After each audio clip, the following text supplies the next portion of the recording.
আসসালামু আলাইকুম। সবাই কেমন আছেন? আশা করি ভালো আছেন। আমি সাথী চ্যানেল থেকে আপনাদের সবাইকে স্বাগতম। আমি আজকে মুরগির মাংসর তরকারি রেসিপি নিয়ে চলে এসেছি। আশা করি আমার এই রেসিপিটি আপনাদের খুব ভালো লাগবে।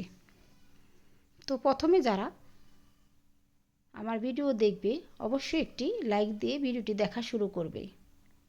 আর যদি বেশি ভালো লাগে কমেন্ট এবং সাবস্ক্রাইব করবে। তো প্রথমে আমি মাংসগুলো ভালো করে ধুয়ে নিয়েছি, দেখতেই পাচ্ছেন। আর দুইটা আমি পা নিয়েছি, আপনারা মাইন্ড করবেন না আর বাজে কমেন্ট করবেন না। এখন আমি মশলা আর লবণ দিয়ে মাংসগুলো মেখে নিচ্ছি। তারপর আমি চুলাতে একটা প্যান বসিয়ে দিয়েছি। এই মাংসগুলো আমি ভালো করে ভেজে নেব। তো মাংসগুলো আমি ভেজে নিচ্ছি আর বেশ লাল লাল করে ভেজে নেব। তো মাংসগুলো আমার ভেজে নেওয়া হয়ে গেছে। আর যে তেলে আমি মাংস ভেজেছিলাম সেই তেলেই আমি তরকারিটা রান্না করে নেব। তার জন্য পেঁয়াজ কুচিগুলো আমি দিয়ে দিলাম। এখন পেঁয়াজ কুচিগুলো আমি একটু ভেজে নেব। তো পেঁয়াজ কুচিগুলো আমি ভেজে নিচ্ছি। এখন দিয়ে দিচ্ছি তেজপাতা, দারচিনি, লবঙ্গ, এলাচ, এগুলো দিয়ে আমি নেড়ে চেড়ে দিচ্ছি।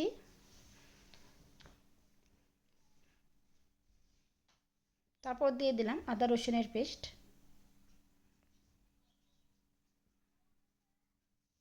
ভালো করে নেড়ে চেড়ে নিচ্ছি পেঁয়াজের সাথে ভালো করে। তারপর দিয়ে দিলাম আমি মশলা। এখানে শুকনো মশলাগুলো আমি ভালো করে ভিজিয়ে নিয়েছিলাম, সেগুলো এখন দিয়ে দিলাম। এভাবে মশলা দিয়ে তরকারি রান্না করলে তরকারির টেস্ট বেড়ে যায়। তো মশলা পাত্রে যে মশলা লেগেছিল সেগুলো ধুয়ে একটু পানি দিয়ে দিলাম। এখন ভালো করে মশলাটা কষিয়ে নেব। তো এখন দিয়ে দিচ্ছি লবণ। লবণটা দিয়েও আমি নেড়ে চেড়ে নিচ্ছি।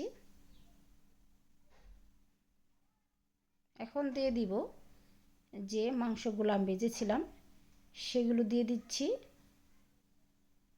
এখন আমি মশলার সাথে ভালো করে নেড়ে চেড়ে কষিয়ে নেব।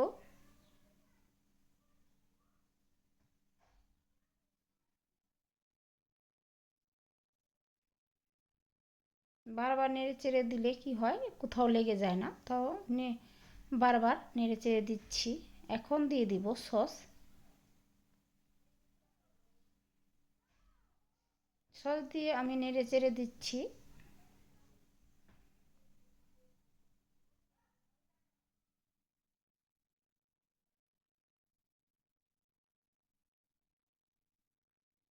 তো এখন দিয়ে দিব আমি বিস্কিট গুঁড়া। এখানে আমি টুস বিস্কুটের যে চিনি ছাড়া টুস বিস্কুটটা ছিল সেগুলো আমি গুঁড়ো করে নিয়েছি, সেগুলো দিয়ে দিলাম।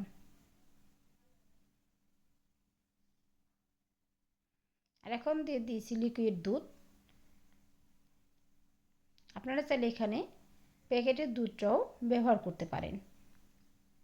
যেহেতু আমার বাসায় অনেক লিকুইড দুধ, তাই আমি লিকুইড দুধটাই দিয়ে দিলাম।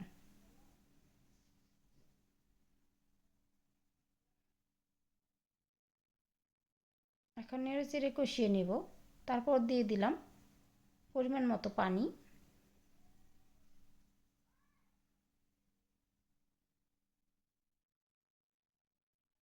তারপর নেড়ে চেড়ে আমি এখন ঢেকে দিলাম।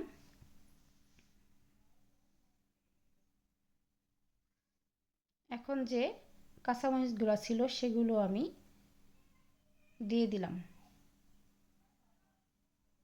আর দিয়ে দিলাম লবণটা আমি ভালো করে চেখে নিয়েছি, এখন টেস্ট করে দিয়ে দিলাম।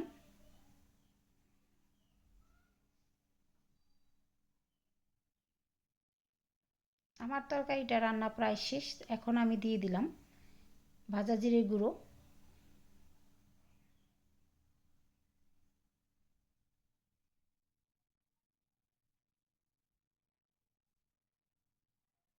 তো আমার তরকারিটা রান্না হয়ে গেছে, দেখে কেমন লাগছে কমেন্ট করবেন। খুব সুন্দর একটা কালার আসছে। তো আমি এখানে পরিবেশন করেছি।